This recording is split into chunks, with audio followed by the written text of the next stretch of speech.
Pete Maravich was one of the greatest basketball players of all time. He was so good, he remains the only white player ever to be offered a contract by the famed Harlem Globetrotters. On January 5, 1988, 40-year-old Pistol Pete, as he was known, was playing in a pickup game in Pasadena.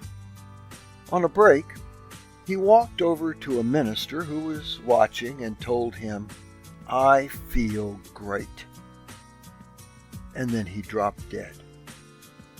Neither Maravich nor the minister he was with were Freemasons.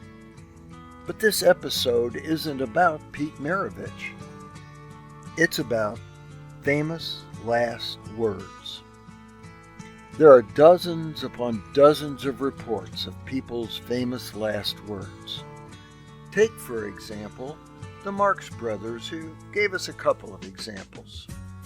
Groucho's dying quip was, "This is no way to live," while Chico told his wife, "Put in my coffin a deck of cards, a golf club, and a pretty blonde."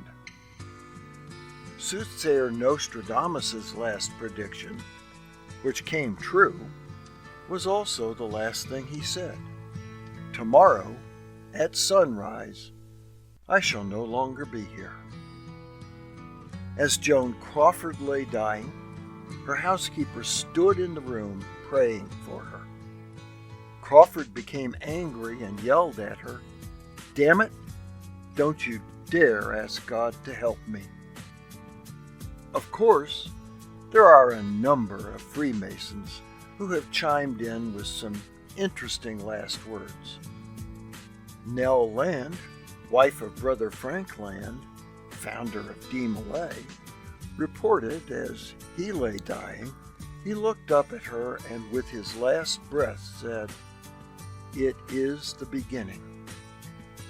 Brother Winston Churchill, just before slipping into a coma for the final time, whispered, "I'm bored with it all."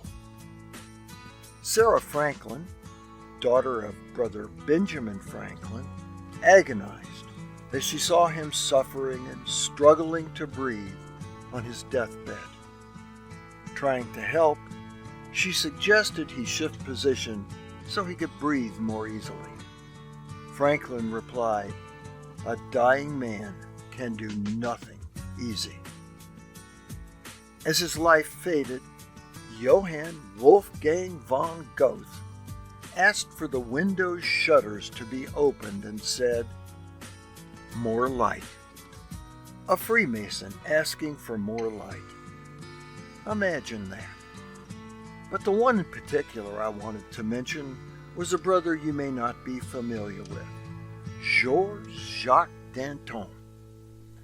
Danton, who lived from 1759 to 1794, was a member of the Lodge of the Nine Sisters at Paris. He held many public offices, most notably President of the National Convention, which effectively made him President of France in 1793. A revolutionary leader, Danton advocated the overthrow of the French monarchy in favor of a unified France and stable republican government. In August 1792, he led an uprising against the king. Caught up in the Reign of Terror, Danton went to prison and the guillotine at the order of the dictator Robespierre.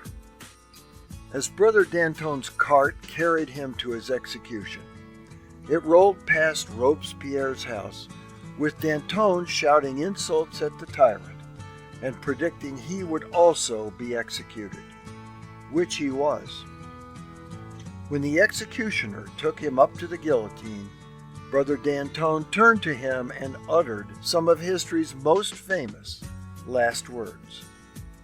"You will show my head to the crowd," he said. "It is worth seeing."